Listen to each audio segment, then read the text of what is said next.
This is part 4 of LINQ to SQL tutorial. In this video, we'll discuss retrieving data using stored procedures with LINQ to SQL. This is continuation to part 3, so please watch part 3 before proceeding. Let's flip to Visual Studio. This is the same example that we worked with in the previous video session. To keep this example simple, let's remove the login code that we have here. And let's run the application. Now let's go back to SQL Server and then open SQL Profiler.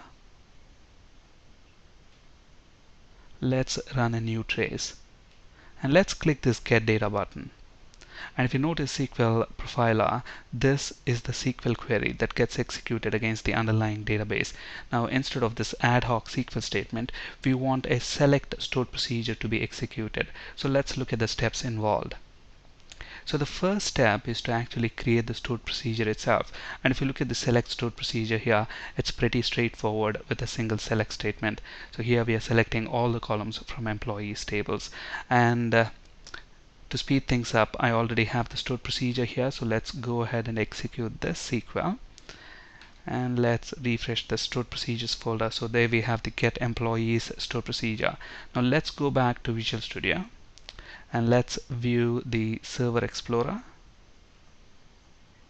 expand data connections, and now let's refresh the stored procedures folder and we should see the get employees stored procedure. Now when we drag and drop tables onto the LINQ to SQL designer, for every table a class will be created.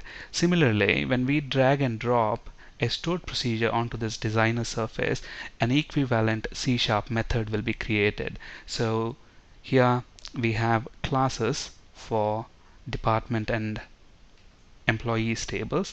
Now let's drag and drop this stored procedure. So look at this, we have this get employees method automatically created.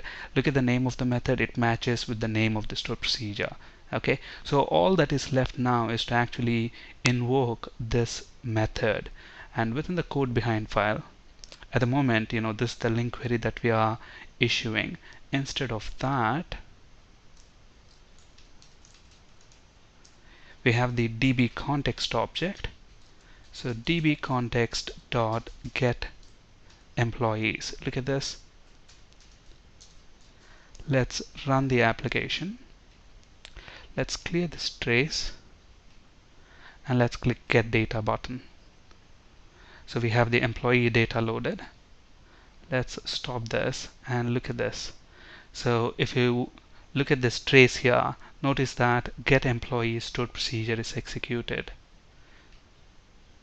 Now let's inspect the C# method that is generated. So this is the method that represents our stored procedure. Now let's right click on this and then go to the definition.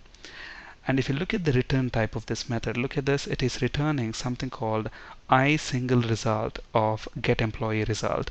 So there are two things that we need to understand here. First of all, I single result does not mean this method is going to return a single employee record. It means it's going to return a single result set. Okay, a single result set with a list of all employees. And then look at the return type, get employee result. Now we didn't define this class, so where did this class come?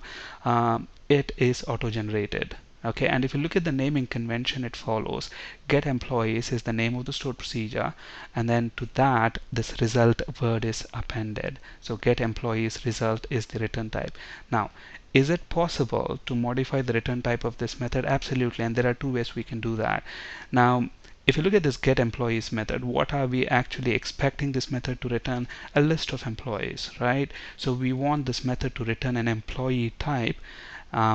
And to change the return type, one way is if we go back to the LINQ to SQL class designer. So right click on the method, go to its properties, and then look at this return type here. At the moment it is auto-generated type. Okay, instead of that, let's select this employee type. We have a warning, click yes on that, and then now run the application just to make sure it still returns the data. So let's get back.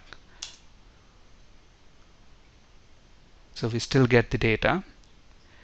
Now if we go back to this get employees, go to the definition on that, look at that.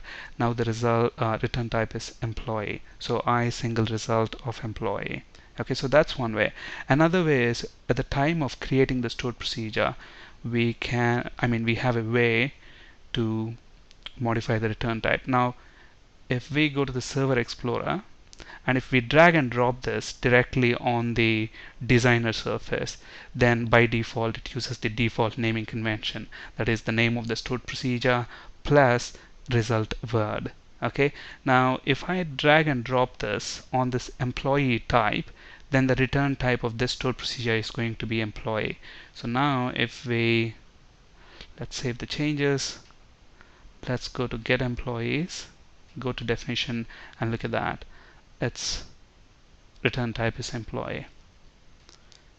So in this video we have seen how to use a select stored procedure with LINQ to SQL. In our next video we'll discuss how to perform insert, update and delete using stored procedures. That's it for today. Thank you for listening. Have a great day.